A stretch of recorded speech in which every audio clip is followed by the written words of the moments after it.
Starseeds and lightworkers, something has been stirring in the deepest part of you. A quiet knowing that you are not simply passing through this world, but that you were placed here with a precision that goes far beyond chance.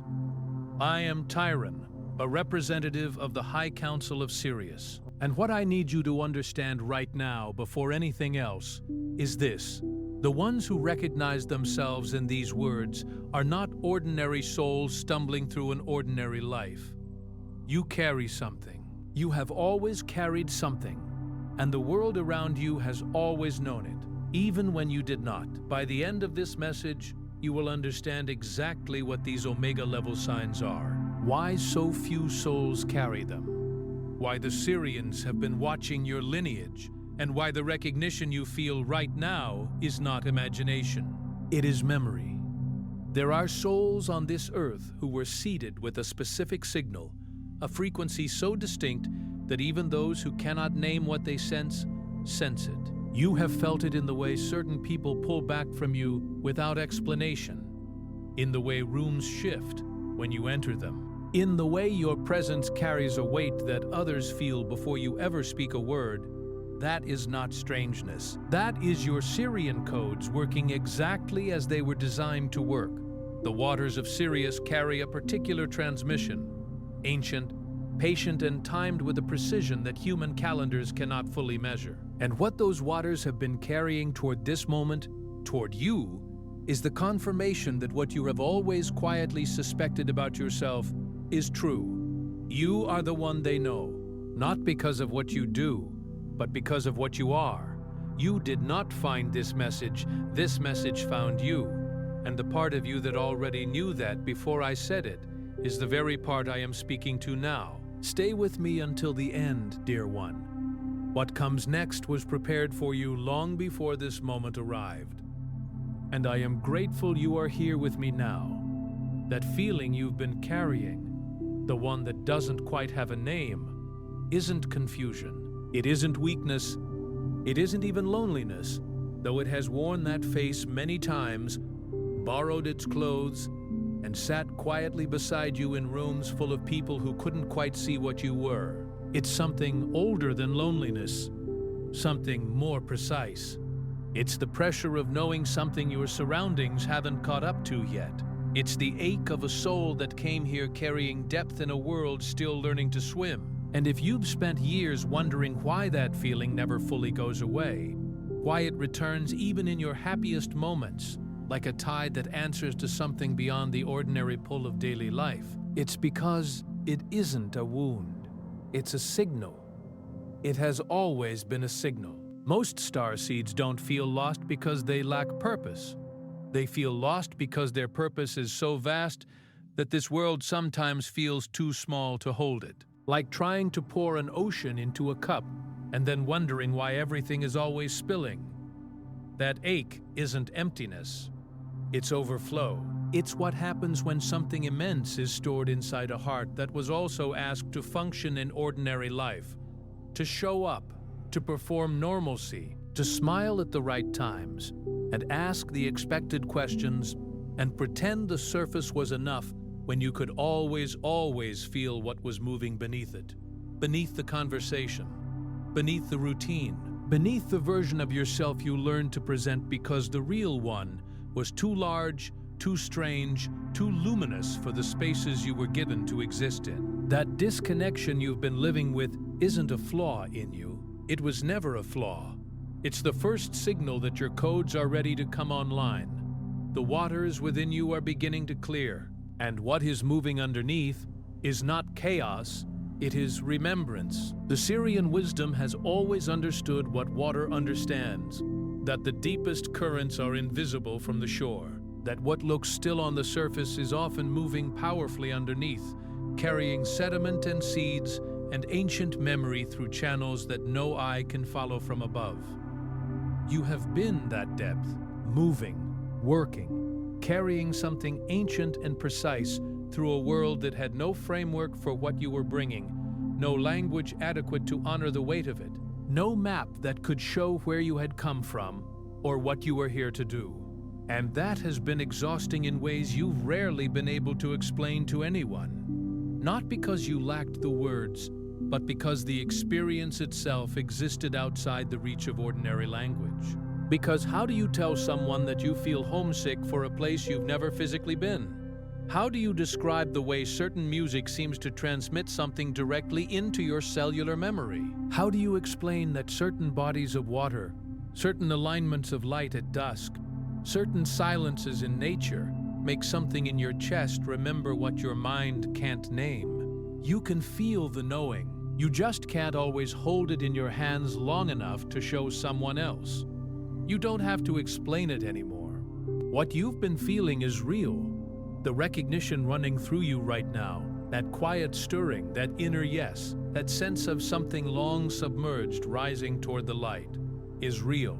And it matters not as validation you needed from outside yourself, but as confirmation of what was already there, patient and luminous, waiting beneath the surface for the right moment to rise. The waters don't need permission to remember their nature. They only need the pressure to release. Some healing doesn't come through words. It comes through water. If something stirred within you just now, you may be ready to receive the Sirian water codes. This powerful guide carries sacred techniques channeled from the waters of Sirius, clearing baths, breathing practices, sound activations, and protection rituals designed specifically for starseeds who have always felt called by the ocean. The link is in the first pinned comment, but only for a limited time. Things have felt unclear lately, like you've been trying to see through deep water that hasn't yet settled.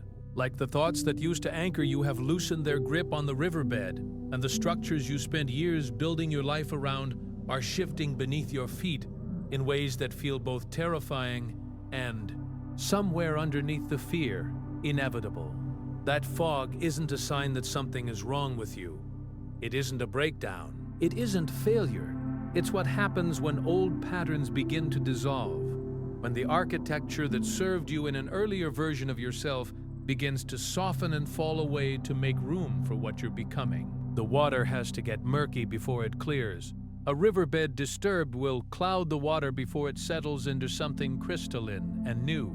You're not losing your mind.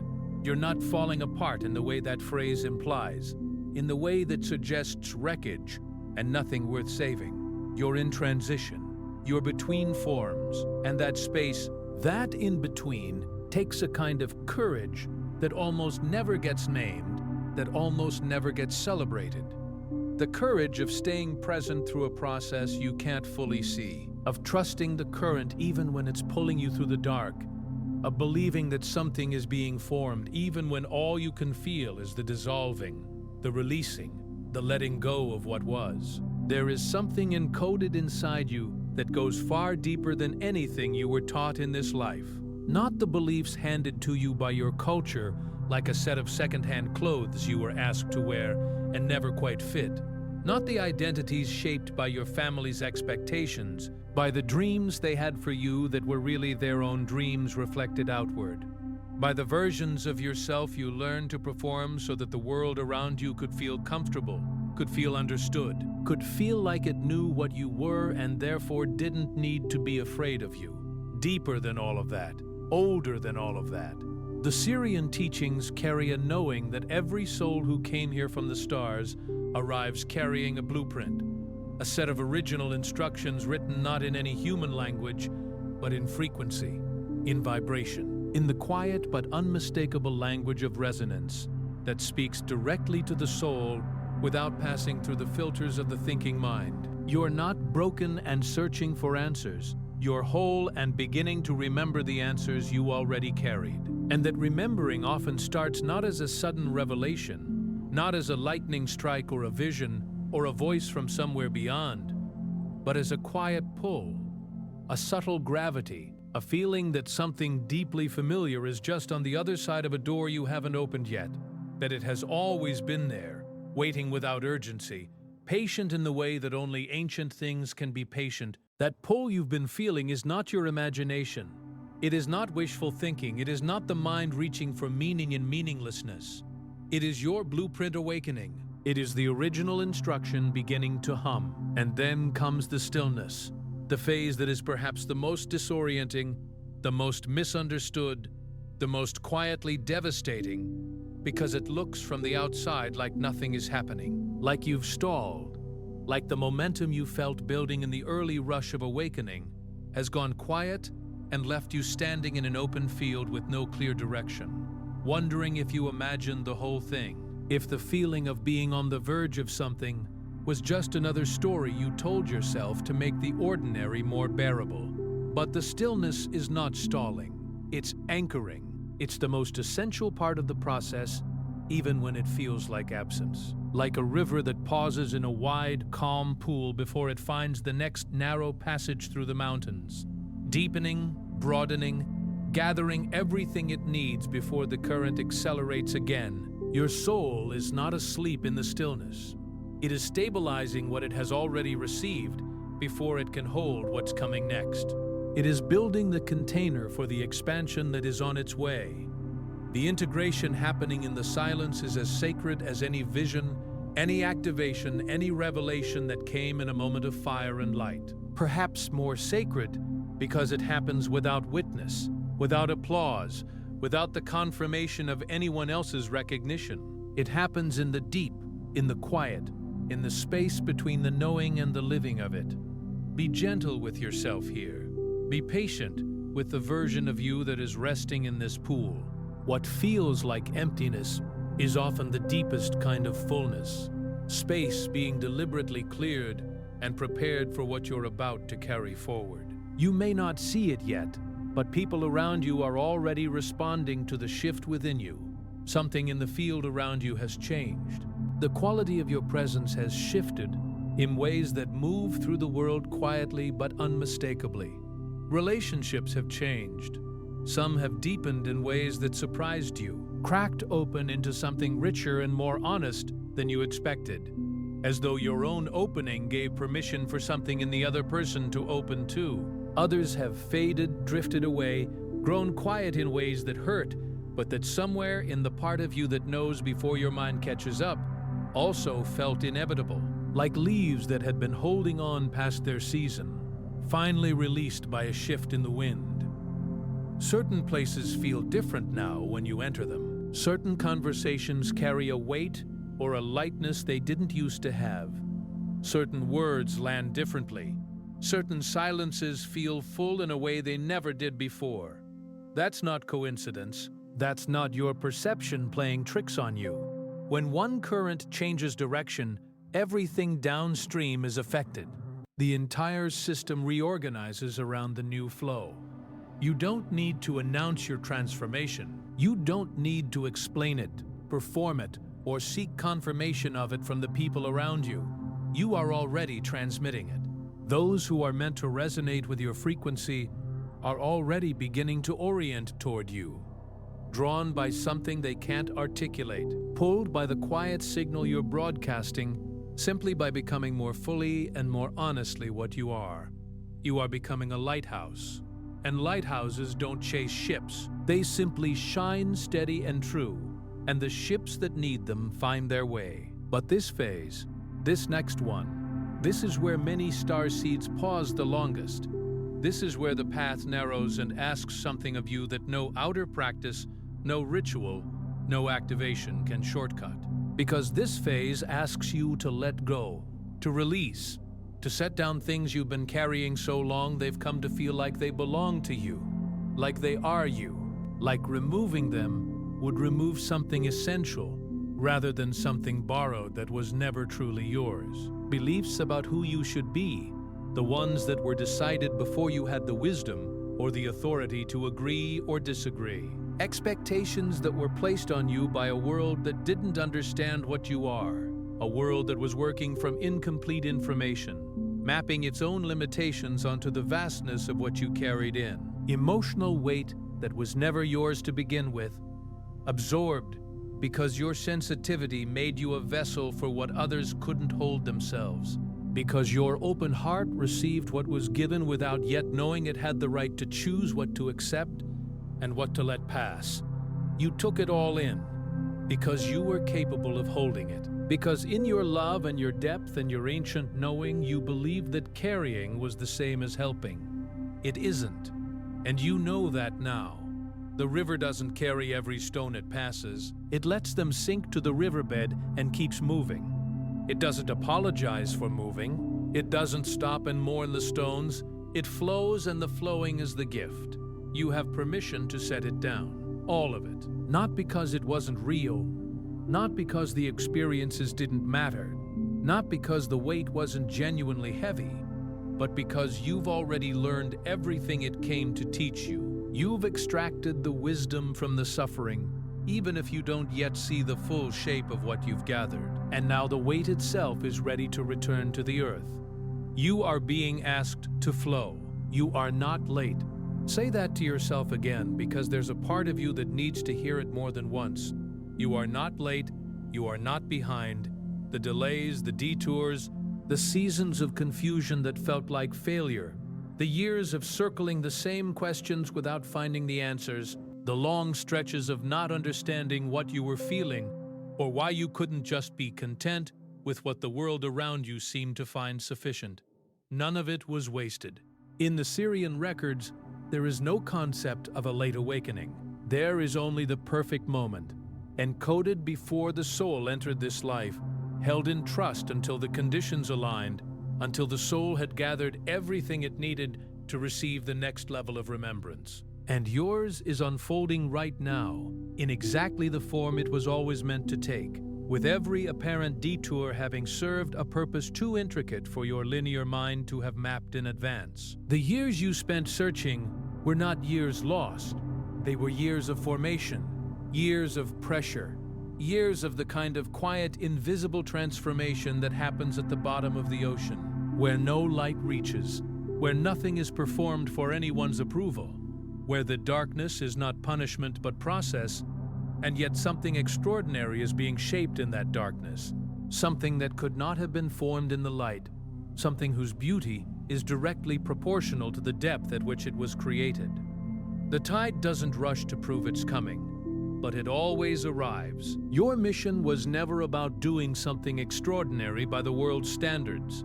It was never about achievement measurable in titles or audiences, or visible impact. It was about being present, fully, authentically, powerfully present, in a way that only a soul carrying your specific codes can be. Your presence itself is the mission. The quality of consciousness you bring into the room, into the conversation, into the silent moment of connection with another soul who is also finding their way, that is the work.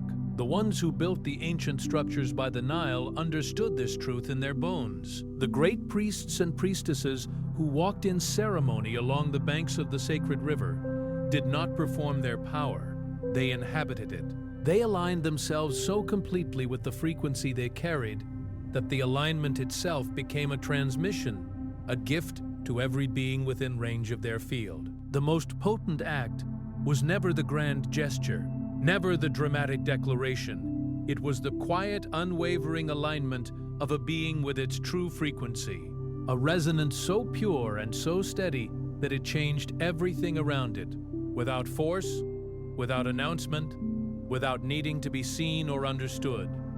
This is what you are here to do. Not to be perfect, not to be finished, not to have all the answers before you step forward. You don't need to know your entire mission today.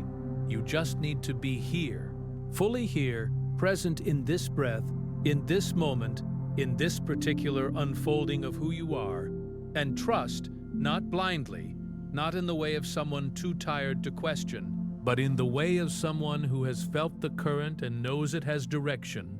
Trust that the waters know where they're going, even when you cannot yet see the shore from where you stand. Here is what has always been true about you, even in the moments you forgot it most completely, even in the seasons when it felt furthest from anything you could believe. You chose to come here, not by accident, not out of obligation pressed upon you by something outside yourself, not as punishment for some ancient error requiring correction. You chose to come here out of love, a love so vast and so specific, and so willing to sacrifice its own comfort that it agreed to forget itself, to compress itself into the limitations of a human life, in order to rediscover what that love means when it is tested by grief and confusion and the full weight of embodied existence. You chose the forgetting, not because you were weak, but because the kind of awakening you are here to experience, the kind that transforms not just you but the field around you, required you to find your way back from the deepest depth, to navigate by feeling when the stars were obscured, to trust in something you couldn't see because the remembering only means something when it's chosen in the dark, when it's reclaimed through genuine searching rather than simply handed to you whole, like a pearl that can only form under pressure, in salt water, in darkness at the floor of the ocean. What you are becoming could only be shaped by exactly what you have been through. Every hardship had geometry. Every loss left a space that became a passage. Every moment of dissolution was the water finding its way through. Every moment of confusion was the water working on you, smoothing away what didn't belong. The way a river smooths the jagged edges of a stone carried for miles until it becomes something you want to hold in your hand, something that fits perfectly in your palm. Something rounded and warm with the memory of its long journey, carving pathways through your resistance, gently, persistently, with the patient intelligence of water that knows that force is rarely necessary when time is available, revealing, slowly and with tremendous grace, what was always there beneath the noise and the fear, and the forgetting, the fear that told you you were too much, the noise that insisted you should be something smaller, the forgetting that made you reach outward for what was only ever available within. You were never broken. You were never lost in the way the word implies something gone beyond recovery. You were being formed. You were in the process of becoming. And what is emerging now, this version of you that is receiving these words and feeling something ancient and precise, stir in recognition. This is not a beginning, as though nothing before this moment counted or mattered. This is a return. This is the soul arriving at a shore it has always known. This is the water recognizing itself in the water. You are not here to fit into this world. You never were, and every attempt you made to compress yourself into shapes that didn't belong to you, to sand down your edges, to quiet the frequencies you were carrying, so that others could feel comfortable in your presence. None of it worked for long, because you cannot shrink what was designed to expand. You are here to gently, quietly, powerfully remind this world of something it forgot. Not through grand declarations from high platforms, not through perfect performance crafted to convince, but through the simple and revolutionary act of being fully and honestly what you are, a soul that came from water and light and ancient knowing, carrying codes that were encoded long before the temples of Egypt rose from the desert sand, long before the first prayers were shaped into words, long before the earliest human hands reached upward toward the stars they somehow remembered as home. You carry a frequency that the waters of Sirius have always recognized and have always called home. And every time you allow yourself to be genuinely, completely, unapologetically present in that frequency, every time you stop performing and simply are, you transmit something into this world that nothing else can transmit. Something this world needs more than it knows how to ask for. The fact that you're still here, that you stayed through all of it, that something in you recognized enough in these words to stay present from the beginning, that tells everything about where you are. You're ready, not because everything is perfect, not because all the doubts are gone and the path ahead is lit from end to end, but because you're still here, still open, still willing to remember even when remembering is tender, even when it asks something of you, even when staying present takes more courage than leaving would. And that willingness, that quiet, steadfast, sometimes exhausted but never fully extinguished willingness, is the signal the waters have been waiting for. It is the signal that was always the threshold. Not perfection, not certainty, just the willingness to return. Tonight, if it feels right, place your hand over your heart and say quietly, "I remember who I am. I trust the waters that carried me here. I am ready to flow into what comes next." Before you go, leave one word in the comments, just one, that describes what you felt during this message. Then find someone else's word and respond with encouragement. This isn't just a comment section. It's a space where starseeds recognize each other, and that recognition carries more power than you know. If something in this message touched you, share it with someone who needs to hear it. And if you'd like to keep receiving these transmissions, subscribe. The waters of Sirius will carry us to the next one. You're not just watching, you're remembering. This is your space, and I'm grateful you were here.